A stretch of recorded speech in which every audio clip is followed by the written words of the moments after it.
وبرکاتہ نحمدہ ونصلی علی رسولہ الکریم اما بعد فاعوذ باللہ من الشیطان الرجیم فلیتنافس المتنافسون۔ اللہ سبحانہ و تعالی نے کلام پاک کے اندر ارشاد فرمایا کہ مقابلہ کرنے والے اس چیز کے اندر مقابلہ کریں۔ تو بڑی خوشی کی بات ہے آپ چھوٹے چھوٹے نونہالوں کو دیکھ کر، چھوٹے پھولوں کو دیکھ کر کہ آپ کے اندر اتنا شوق اور اتنا ذوق اور جذبہ ہے کہ آپ آپس میں اس نیکی کے کام کے اندر ایک دوسرے کے ساتھ مقابلہ کر رہے ہیں۔ عام بچوں کا، نوجوانوں کا، لوگوں کا مقابلہ بعض ایسی چیزوں کے اندر ہوتا ہے جن کا دین کے ساتھ کوئی تعلق نہیں ہوتا۔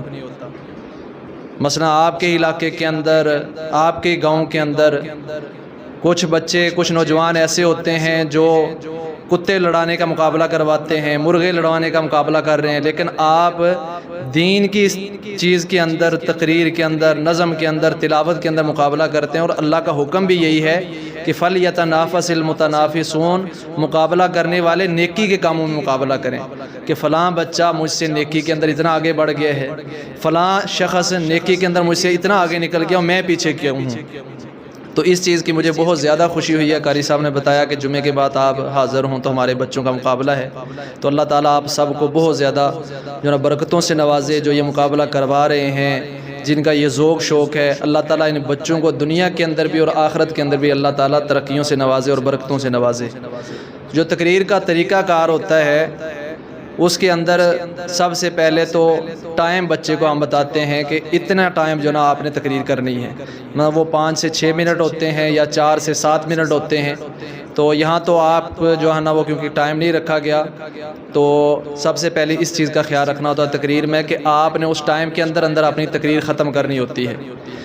اس کے بعد جو عنوان آپ کو دیا گیا ہوتا ہے، جو تقریر کا ٹاپک ہے، آپ کا موضوع ہے، اس کے اوپر گفتگو کرنی ہوتی ہے۔ مطلب اگر آپ کا ٹاپک، آپ کا موضوع وہ والدین کے ساتھ نیکی ہے یا حسن سلوک ہے، تو آپ نے اس کے علاوہ نہیں بولنا ہوتا، آپ نے صرف اسی ٹاپک کے اوپر بولنا ہوتا ہے کہ والدین کے ساتھ حسن سلوک، اس کے بارے میں۔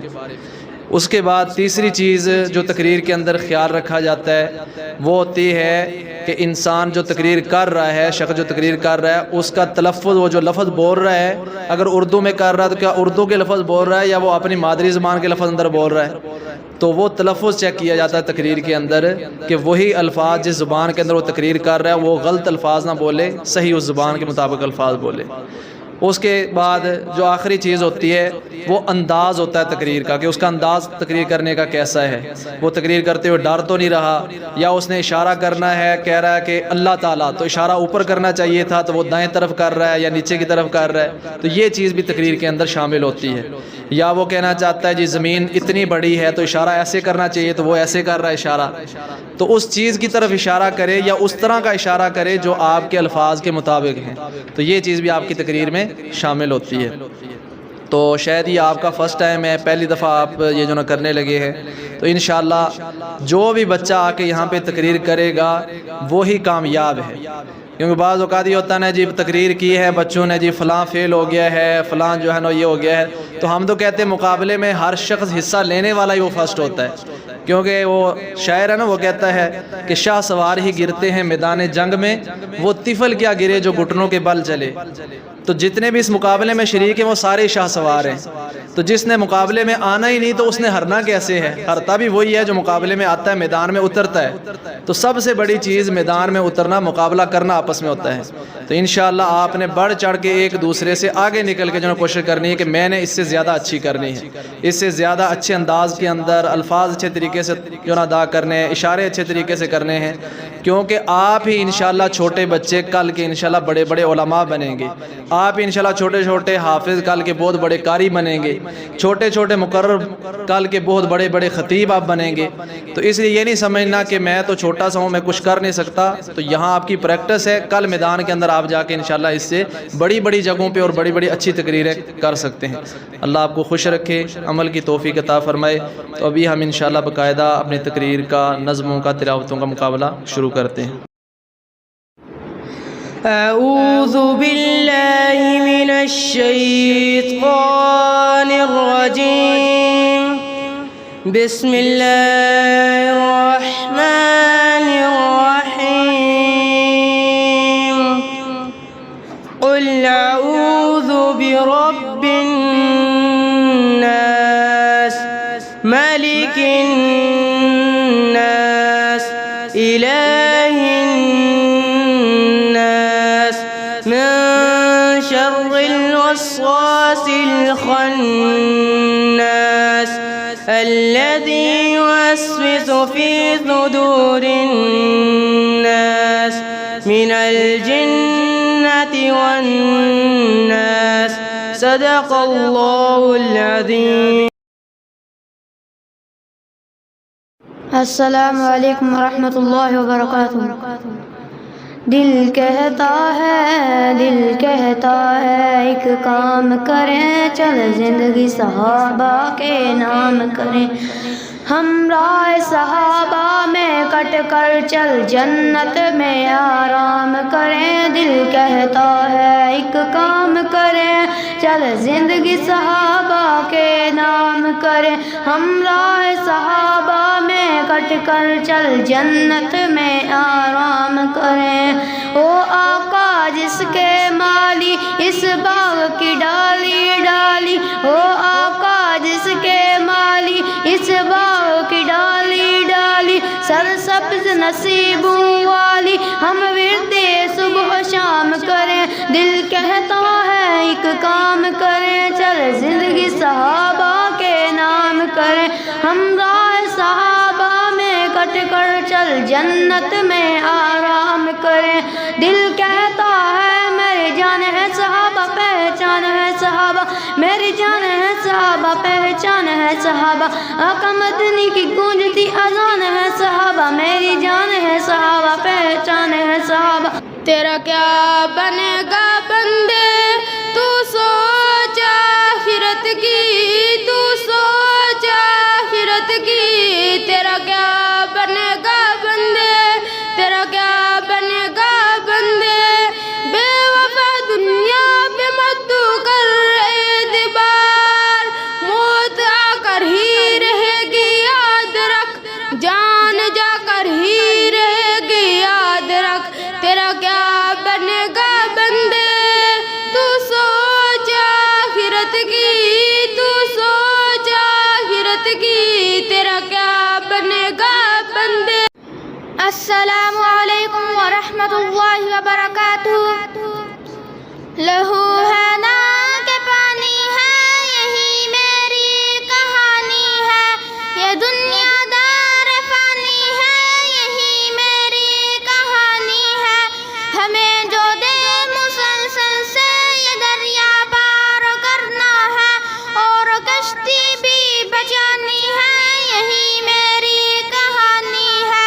لہو ہے نا کہ پانی ہے، یہی میری کہانی ہے، یہ دنیا دار فانی ہے، یہی میری کہانی ہے. میرے ان بے اصول دشمنوں کو کوئی سمجھائے کہ تم نے منہ کی کھانی ہے، یہی میری کہانی ہے. لہو ہے نا کہ پانی ہے، یہی میری کہانی ہے. السلام علیکم ورحمۃ اللہ وبرکاتہ. لہو ہے نا کہ پانی ہے، یہی میری کہانی ہے، یہ دنیا دار فانی ہے، یہی میری کہانی ہے. جو دے مسلسل سے یہ دریا پار کرنا ہے، اور کشتی بھی بچانی ہے، یہی میری کہانی ہے. لہو ہے نا کہ پانی ہے، یہی میری کہانی ہے، یہ دنیا دار فانی ہے، یہی میری کہانی ہے. میرے ان بے اصول دشمنوں کو کوئی سمجھائے کہ تم نے منہ کی کھانی ہے، یہی میری کہانی ہے. لہو ہے نا کہ پانی ہے، یہی میری کہانی ہے، یہ دنیا دار فانی ہے، یہی میری کہانی ہے. دنیا کے مسافر منزل تیری قبر ہے، طے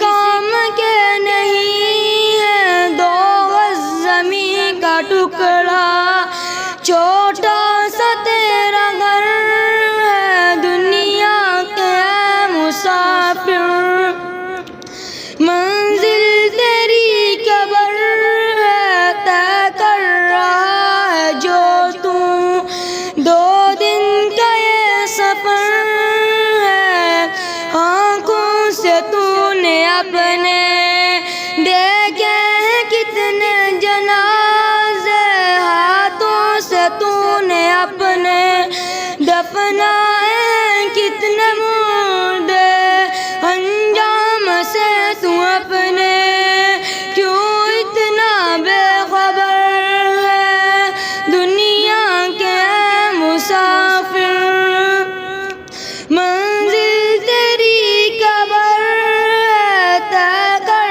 رہا ہے جو تو 2 دن کا یہ سفر ہے۔ اے میرے پیارے بابا جان، میرے دل میں ہے ارمان، میں بھی مدرسے جاؤں گا، بنوں گا حافظ قرآن۔ سنا ہے حافظ قرآن کے ماں باپ کو جنت ملتی ہے، تاج فخر ان کے سر پر شان اور عزت ملتی ہے، مجھے بھی ایسا موقع دے، جلدی ہی داخلہ دلوا دے، بنوں گا میں بھی عظیم انسان، بنوں گا حافظ قرآن۔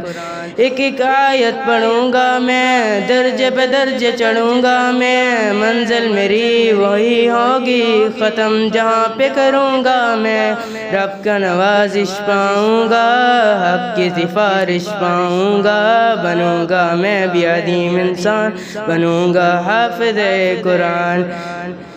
ماں باپ ہیں ان کے عظیم بہت، اللہ بھی ہے جن پہ کریم بہت، بچوں کو پڑھا کے کلمہ خدا دی ہے تعلیم حدیث بہت۔ اے میرے پیارے بابا جان، میرے دل میں ہے ارمان، میں بھی مدرسے جاؤں گا، بنوں گا حافظ قرآن۔ السلام علیکم ورحمۃ اللہ وبرکاتہ، نحمد ونصلی علی رسول الکریم، اما بعد فاعوذ باللہ من الشیطان الرجیم، بسم اللہ الرحمن الرحیم، وقضى ربك الا تعبدوا الا اياه وبالوالدین احسانا، اور تمہارے رب نے یہ فیصلہ کر دیا ہے کہ تم اس کے سوا کسی کی عبادت نہیں کرو گے، اور اپنے والدین کے ساتھ حسن سلوک سے پیش آؤ گے، یعنی جب وہ دونوں یا ان میں سے کوئی ایک بڑھاپے کی عمر رسیدہ ہو جائیں تو ان سے بات کرتے وقت تکتاہٹ اور تنگی سا احساس محسوس نہ کیا کرو، بلکہ جس طرح ان دونوں نے تیری خدمت کو اپنے اوپر لیا تھا اس طرح مناسب تو یہی ہے کہ تم ان دونوں کی خدمت کو بھی اپنے اوپر لے لو۔ نبی کریم صلی اللہ علیہ وسلم نے بیان کیا کہ اللہ تعالیٰ نے ارشاد فرمایا، ان اشکر لی والدیک الی المصیر، یہ کہ تم میری اور اپنے والدین کی شکر گزاری بیان کرو، بے شک تم نے میری طرف لوٹ کر آنا ہے۔ اللہ تعالیٰ ہم پر رحم فرمائے۔ آپ ذرا غور کیجئے کہ اللہ تعالیٰ نے ان دونوں کی شکر گزاری کو کس طرح اپنی شکر گزاری کے ساتھ بیان کیا۔ ابن عباس رضی اللہ تعالیٰ عنہ بیان کرتے ہیں کہ رسول اللہ صلی اللہ علیہ وسلم نے فرمایا، 3 آیات 3 چیزوں کے ساتھ ملتی ہوئی نازل ہوئی جن میں ایک دوسرے کے بغیر قبول نہیں کی جاتی۔ پہلی آتی اللہ و آتی رسول، رسول اللہ صلی اللہ علیہ وسلم کی اطاعت کرو، اللہ تعالیٰ کی اطاعت کرو، بس جس شخص نے اللہ تعالیٰ کی اطاعت کی اور رسول اللہ صلی اللہ علیہ وسلم کی اطاعت نہ کی اس کی اللہ سے اطاعت قبول نہیں ہوگی۔ دوسری ہے واقیموا الصلاۃ وآتوا الزکوٰۃ، نماز قائم کرو اور زکوٰۃ ادا کرو، بس جس شخص نے نماز قائم کر لی اور زکوٰۃ ادا نہ کی اس شخص کی نماز قبول نہیں کی جائے گی۔ تیسری ہے ان اشکر لی والدیک، یہ کہ تم میری اور اپنے والدین کی شکر گزاری بیان کرو، بس جس شخص نے اللہ تعالیٰ کا شکریہ ادا کر لیا اور اپنے والدین کا شکریہ ادا نہ کیا تو اس کا اللہ تعالیٰ کے ساتھ شکر گزاری قبول نہیں کی جائے گی۔ اسی لیے نبی کریم صلی اللہ علیہ وسلم نے فرمایا، والدین کی رضامندی اللہ تعالیٰ کی رضامندی میں ہے اور اللہ تعالیٰ کی ناراضگی والدین کی ناراضگی میں ہے۔ السلام علیکم ورحمۃ اللہ وبرکاتہ، الحمد للہ وحدہ والصلاة والسلام علی من لا نبی بعدہ، اما بعد، قال اللہ تبارک اللہ فی القرآن المجید والفرقان الحمید، اعوذ باللہ من الشیطان الرجیم، بسم اللہ الرحمن الرحیم، تبارک الذی نزل الفرقان علی عبدہ لیکون للعالمین نذیرا۔ قابل قدر استاذ اکرام اور میرے ہم مکتب مشن ساتھیوں، آج میں آپ کے سامنے جس موضوع پر لب پہ گشائی کرنا چاہتا ہوں و فضائل قرآن۔ محترم سامعین ذی وقار، اللہ رب العزت نے قرآن مجید کو سب سے افضل مہینہ رمضان میں اتارا اور سب سے بہترین شخصیت محمد صلی اللہ علیہ وسلم پر نازل کیا اور سب سے بہترین رات میں نازل کیا، تو پھر میں کیوں نہ کہوں اس کے پر پڑھنے والے دنیا کے سب سے بہترین لوگ ہیں۔ اور محمد صلی اللہ علیہ وسلم نے فرمایا خیرکم من تعلم القرآن وعلمہ، تم میں سے بہتر شخص وہی ہے جو خود قرآن سیکھے اور دوسروں کو سکھاتا رہے۔ الغرض یہ کتاب اس قدر فضیلت والی جس کی حفاظت کا ذمہ خود رب العالمین نے لیا ہے۔ انا نحن نزلنا الذکر وانا له الحافظین، اور کہیں اس کتاب کو الکتاب المبین اور کہیں الکتاب الحلیم جیسی صفات لگا کر اس کتاب کو وعدہ کیا۔ یہ کتاب اس قدر فضیلت والی کہ جس کے بارے میں اللہ رب العالمین نے فرمایا قل لن اجتمعت الانس والجن علی ان یأتوا بمثل هذا القرآن، کہ اگر جن اور انس اکٹھے ہو کر اس کتاب کی طرح اگر کوئی کتاب لانا چاہیں تو نہیں لا سکتے۔ محترم سامعین، جب میں نے قرآن سے پوچھا تیرا نام کیا ہے تو قرآن نے جواب دیا قرآن مجید۔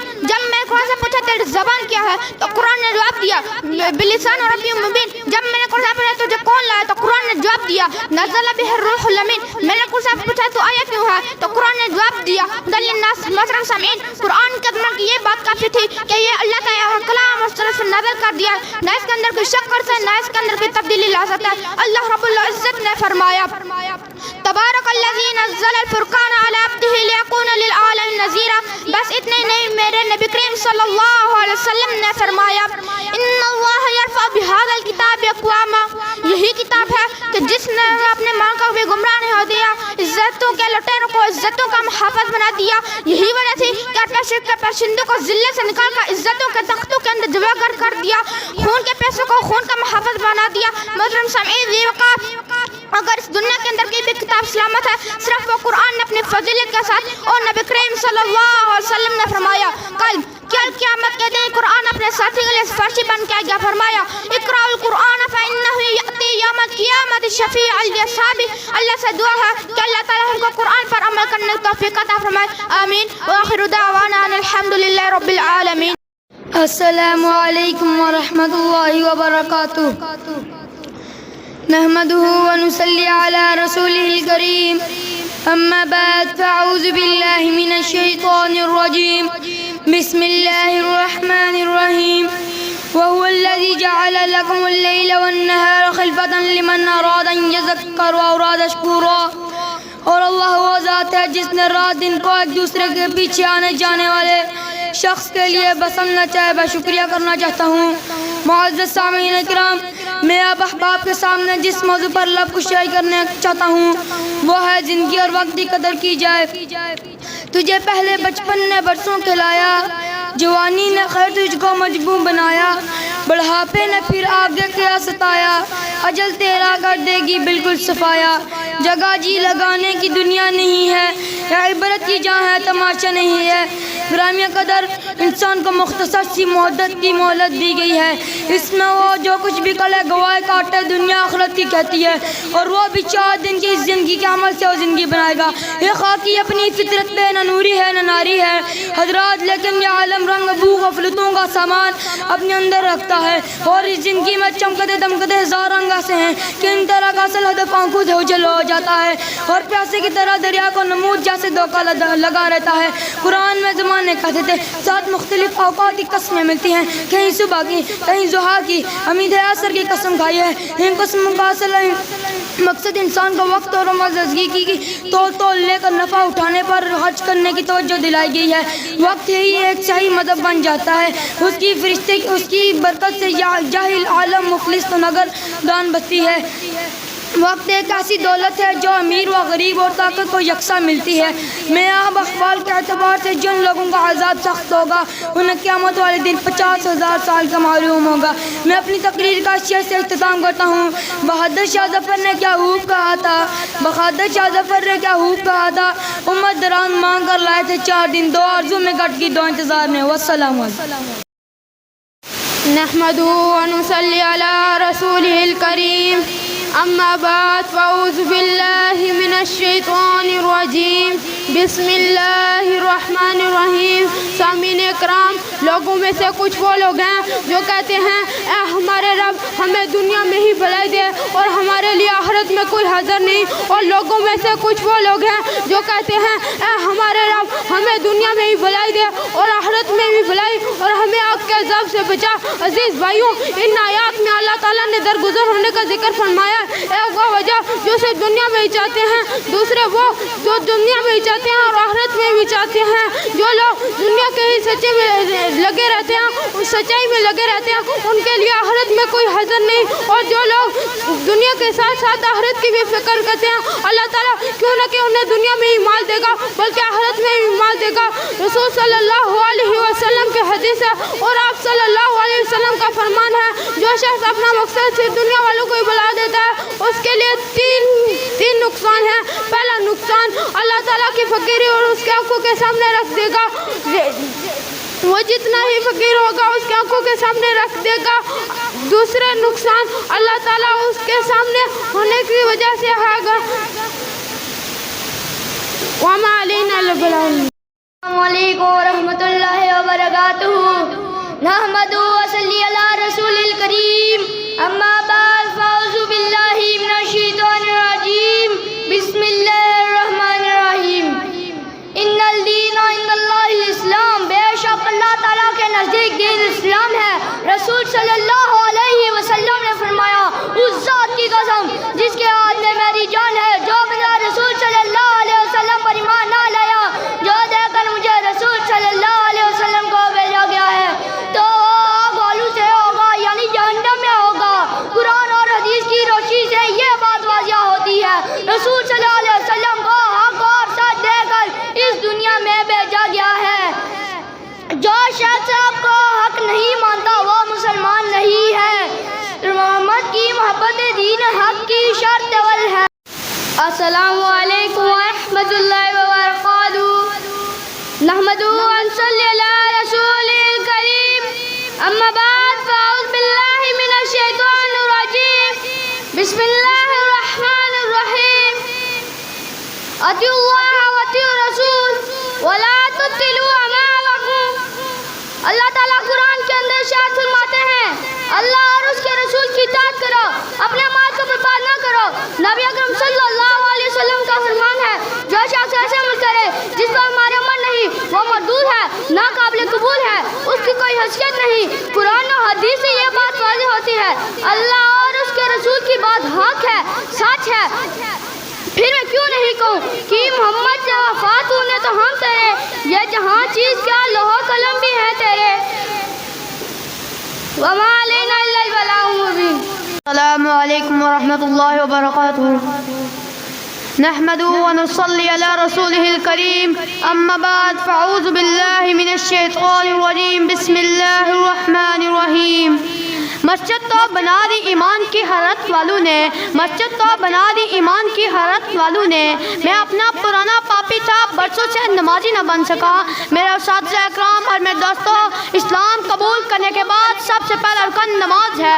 نماز ہی وہ چیز ہے جو جنت میں لے جانے کا سبب بنتی ہے. نماز ہی وہ چیز ہے جو عابد کو معبود کے ساتھ اور معبود کو عابد کے ساتھ ملا دیتی ہے. نماز انسان کو بدعت اور سماعت کی طرح کی برائی سے روکتی ہے، جیسا کہ قرآن میں اللہ نے فرمایا، بے شک نماز برائی اور بے حیائی سے روکتی ہے. محترم سامعین اکرام، نماز تو اس چیز کا نام ہے جو بلال حبشی کی طرح ظلم برداشت کر کے امام احمد بن حنبل کوڑے کھا کر نماز کا نعرہ نہ چھوڑا. برادران رسول اکرم کو نماز اس قدر محبوب تھی کہ آپ صلی اللہ علیہ وسلم نے نماز کو اپنی آنکھوں کی ٹھنڈک قرار دے دیا. نماز کو اپنی آنکھوں کی ٹھنڈک قرار دے دیا. نماز ہی مسلمان اور کافر کے درمیان فرق انتہائی ٹھہری ہے. نماز خواہش و منکرات سے روکتی ہے اور مخلوق کے خالق سے رابطے کا معطر بنتی ہے. نماز پڑھنے والا باری تعالیٰ سے براہ راست مناجات کر رہا ہوتا ہے. نماز کی ایک فضیلت یہ ہے کہ نماز اللہ تعالیٰ نے اسلام کے احکام جبرائیل کے ذریعے زمین پر بھیجے، لیکن نماز کا حکم رسول اکرم صلی اللہ علیہ وسلم کو آسمانوں پر بلا کے دیا گیا. میرے پیارے نبی جب دنیا سے رخصت ہو رہے تھے، آپ کی زبان مبارک پر یہی تاکید تھی، لیکن افسوس آج امت اس فریضے سے بلا سے غافل ہے. انسان کے دل اور دماغ سے اس کی اہمیت نکل چکی ہے. ایک وقت تھا کہ منافق بھی تک نماز کو اپنے لیے باعث جلالت سمجھتے تھے. اس حدیث سے اس بات کا اندازہ لگایا چل سکتا ہے کہ ایک نماز نہ پڑھنے والے کو نبی اکرم نے کافر قرار دے دیا. جو سالوں سال نماز نہیں پڑھتے انہیں اپنے گریبان کے اندر کا دیکھنا چاہیے، وہ صرف نام کے ہی مسلمان ہیں. وما علینا الا البلاغ. السلام علیکم رحمۃ اللہ وبرکاتہ. الحمد للہ وحدہ والصلاة والسلام على من لا نبی بعدہ. اما بعد فاعوذ باللہ من الشیطان الرجیم. بسم اللہ الرحمن الرحیم. میری روحانی پرورش کرنے والے چمکتے دمکتے ستاروں اور اس گلستان حدیث میں کھلتے ہوئے پھولوں، اور جس ایوان عالم و دانش میں جن نفوس قدسیہ کے تذکار سے اپنے افکار کو گفتار میں منتقل کرنا چاہتا ہوں. حدیث و سنت کے وہ عظیم طالب علم ہیں جن کی استانوں میں اسلام کا بدوبالا اور ان کے حمیر میں اسلام کی روح کر فرما ہے. ارباب عالی وقار شمع حدیث کے پروانے بستان نبوت کے مہکتے پھول جب گھروں سے فقط فالزمان لا الہ الا اللہ کے امر پر عمل کرنے کے لیے نکلتے ہیں تو سر پر تپتی دھوپ کا سایہ پاؤں تلے جلتی زمین، اور سر پر تپتی دھوپ کا سایہ پاؤں تلے جلتی زمین، اور سینے پر باری پتھر یا ہاتھوں میں پکڑے ہوئے اور گلے میں توق پڑنے کر بھی خیر حکومت تعلم القرآن والعلماء کے مستحق بننے کے لیے اپنا دن من قربان کرتے ہوئے نظر آتے ہیں. تو پھر میں کیوں نہ کہوں دکھ جیل کے بھی غلاب کی طرح مسکراتے ہیں، دکھ جیل کے بھی غلاب کی طرح مسکراتے ہیں. حصول علم کے لیے کانٹوں سے گھبرایا نہیں کرتے.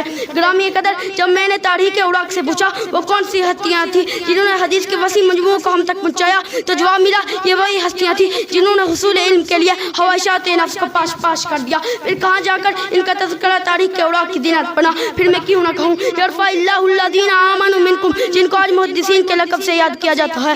ہزاروں سال نرگس اپنی بے نوری پہ روتی ہے، ہزاروں سال نرگس اپنی بے نوری پہ روتی ہے، بڑی مشکل سے ہوتا ہے چمن میں دیداور پیدا.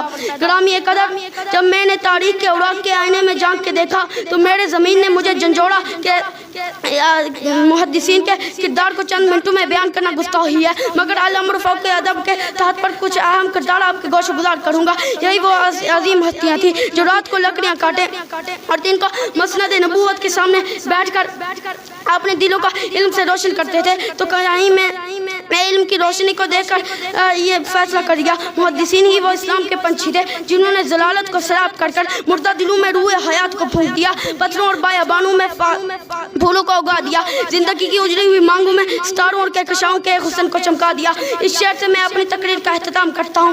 غرض میں کیا کہوں کہ یہ صحرا نشی کیا تھے، غرض میں کیا کہوں کہ یہ صحرا نشی کیا تھے. جہانگیروں جانداروں و جانبازوں اگر چاہوں تو نقشہ کھینچ کے الفاظ میں رکھ دوں، اگر چاہوں تو نقشہ کھینچ کے الفاظ میں رکھ دوں، مگر تیرے تغیل سے ہیں فضوں کے نظارے. وما علینا الا البلاغ المبین.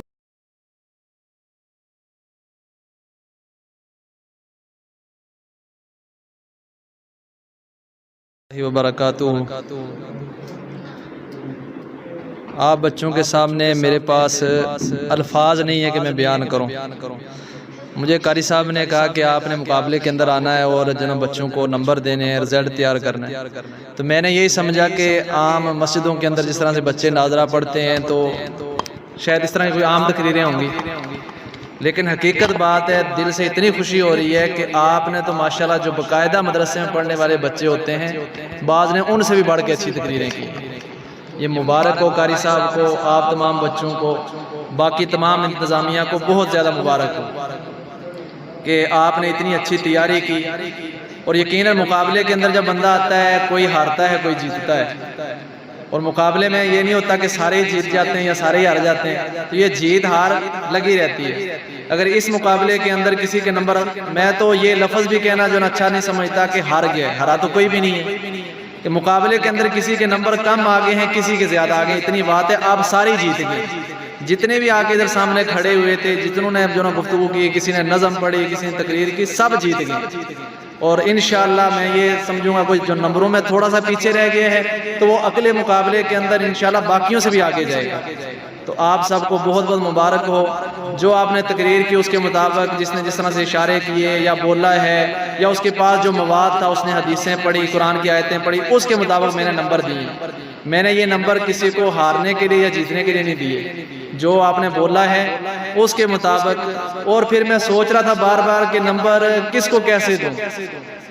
ایک سے بڑھ کر ایک نے تقریر کی ہے مقابلے کے اندر، تو تھوڑی بہت جو میں کمی کوتاہی ہے وہ آپ کے ساتھ جو وہ شیئر کر دیتا ہوں، بتا دیتا ہوں آپ کو. نظموں کے اندر جو مقابلہ ہوا ہے اس میں محمد عظمت جو ہے، کیونکہ نظم کے اندر آپ کو پتہ ہے آپ بچے ہیں، بعض جو بڑے حضرات بیٹھے، نظم کے اندر یا اشعار کے اندر، شعر و شاعری کے اندر یہ چیز ہوتی ہے کہ جو جس کا شعر جس طرح کا ہو اس کو اسی طرح پڑھنا چاہیے، اپنی طرف سے آپ اس کے اندر رد و بدل نہیں کر سکتے، تبدیلی نہیں کر سکتے۔ تو بعض بچوں نے جس طرح یہ نظم پڑھی تھی منزل تیری قبر ہے، تو اس کے اندر نا اپنی طرف سے کچھ الفاظ کی تبدیلی کی ہے اور اپنی طرف سے الفاظ جوڑے ہیں، تو یہ ٹھیک نہیں ہوتا۔ اسی طرح سے جو طرز جس شاعر نے جو نظم پڑھی ہے، جس طرح اس نے پہلی دفعہ اس کی ٹیون لگائی یا طرز لگائی تھی، تو اسی میں کوشش کرنی چاہیے کہ اسی طرح سے پڑھا جائے۔ اس کے اندر جو کمی پیشی رہی ہے تو اس اعتبار سے میں نے آپ کو نظموں کے نمبر دیے ہیں۔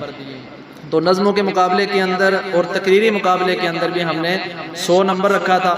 تو 100 نمبروں میں سے جو پہلی پوزیشن حاصل کی ہے وہ ہے محمد احمد، جس نے پڑھی تھی منزل تیری قبر ہے، تو اس نے 100 میں سے 87 نمبر لیے ہیں اور اس کی پہلی پوزیشن ہے، مبارک ہو اس کو۔ اس کے بعد دوسری پوزیشن جو حاصل کی ہے، قاری صاحب نے کہا تھا کہ ہماری نظموں کی جو پوزیشن ہے ان میں 2 ہی بچے ہیں، وہ عبید اللہ ہے، اس نے 100 میں سے 85 نمبر لیے ہیں اور اس نے جو نظم پڑھی ہے اس کے مطابق اس کو نمبر دیے گئے۔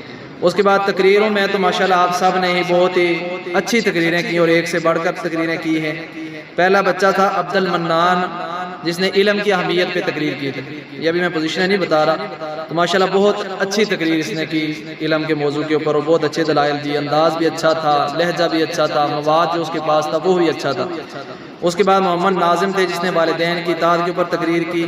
اس نے ایک قرآن کی آیت ایک جو ہے نا اس کے اندر غلطی کی تھی، وَقَضَىٰ رَبُّكَ ہے تو اس نے پڑھا تھا وَقَضَىٰ رَبَّكَ، تو یہ غلطی کی ہے۔ تو جب کم از کم آپ حدیث پڑھتے ہیں یا قرآن کی آیت پڑھتے ہیں نا، اس کے اندر آپ کبھی غلطی نہ کریں، زیر زبر کی، الفاظ کی اچھی طریقے سے یاد کیا کریں۔ ہاں لفظ آپ کے آگے پیچھے ہو جاتے ہیں کوئی مسئلہ نہیں، لیکن قرآن کی آیت میں اور حدیث میں غلطی نہ کریں۔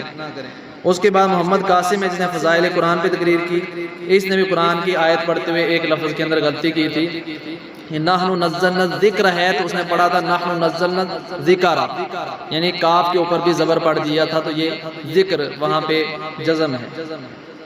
اس کے بعد محمد احمد، جس نے وقت کی قدر کے حوالے سے تقریر کی، ماشاءاللہ اچھی تقریر کی۔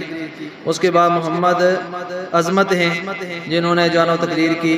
اسی طرح محمد عزیر ہیں، نماز کی اہمیت پہ تقریر کی، اور انہوں نے بھی شعر پڑھا تھا، مسجد تو بنا لی ایمان کی حرارت والوں نے، تو درمیان میں سے ایک لفظ چھوڑ گئے تھے، مسجد تو بنا لی شب بھر میں ایمان کی حرارت والوں نے، تو یہ شب بھر جو ہے لفظ انہوں نے شعر میں سے چھوڑ دیا تھا، مسجد تو بنا لی شب بھر میں ایمان کی حرارت والوں نے، من اپنا پرانا پاپی تھا برسوں سے نمازی بن نہ سکا۔ اس کے بعد محمد عبید اللہ ہیں، ماشاءاللہ اس بچے کی تقریر سن کے تو مجھے بہت زیادہ خوشی ہوئی کہ حقیقت بات ہے، شاید اگر مقابلے کے اندر میں بھی تقریر کرنے اتروں تو اس جیسی تقریر نہ کر سکوں، جیسے الفاظ کا چناؤ، یعنی ایسے بڑے بڑے اردو کے مشکل الفاظ، یہ الفاظی ہی تقریر کے اندر وزن ڈالتی ہے، تو بہت کمال تقریر کی اس بچے نے۔ اس کے بعد ابراہیم اور محمد زین، جو ان کا الگ سے مقابلہ تھا اور انہوں نے بڑا اچھا اس کے اندر مقابلہ کیا ہے۔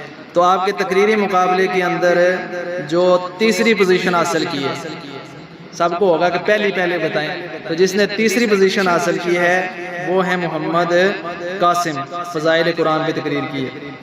اس کے بعد دوسری پوزیشن جنہوں نے حاصل کی ہے وہ ہے محمد ناظم، والدین کی اطاعت پہ تقریر کی، اور پہلی پوزیشن جن کی ہے وہ ہے عبید اللہ، جس نے علم کی اہمیت پہ تقریر کی۔ تو آپ سب کو بہت بہت مبارک ہو، بہت خوشی ہوئی ہے مجھے، اور انشاءاللہ آئندہ اس سے زیادہ آپ اچھی تیاری کے ساتھ میدان میں اتریں گے۔ تو میں اگر آپ کہیں تو موضوع آپ کو دے دیتا ہوں اور وقت بھی بتا دیتا ہوں، اس میں آپ کو یہ فائدہ ہوگا، کل آپ کہیں کسی بڑے مقابلے میں تقریر کرنا چاہیں گے تو آپ کی پریکٹس یہاں پہ ہوگی۔ تو موضوع آپ کا یہ ہو اور اتنا وقت ہو جس کے اندر نہ اس وقت سے آپ کم تقریر کریں اور نہ ہی اس سے زیادہ کریں۔ تو موضوع جو ہیں وہ دین کا حکم دینے کی اہمیت اور فضیلت، لوگوں کو دین کا حکم دینا، نیکی کا حکم دینا، اس کو آپ یوں کریں، نیکی کا حکم دینے کی اہمیت اور فضیلت، ایک موضوع یہ رکھ لیں۔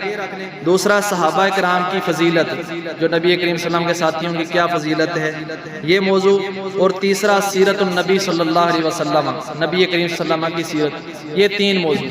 تو آپ وقت جو ہے نا وہ اپنا 4 سے 5 منٹ یا 3 سے آپ 4 منٹ کر لیں، جتنا وہ قاری صاحب طے کر لیں گے، جتنا وقت طے کرتے ہیں، جتنی آپ تقریر کر سکتے ہیں، 3 سے 4 منٹ کر لیں، 4 سے 5 منٹ، لیکن آپ وقت رکھ کے کریں، انشاءاللہ اس میں آپ کی زیادہ اچھی تیاری ہوگی۔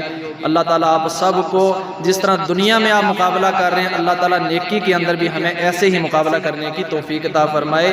اور اللہ سبحانہ وتعالیٰ نے قرآن مجید میں فرمایا نا کہ کل قیامت کے دن کچھ لوگ ہوں گے جن کو ان کا نامہ اعمال دائیں ہاتھ کے اندر پکڑایا جائے گا، اور وہ کیا کہیں گے؟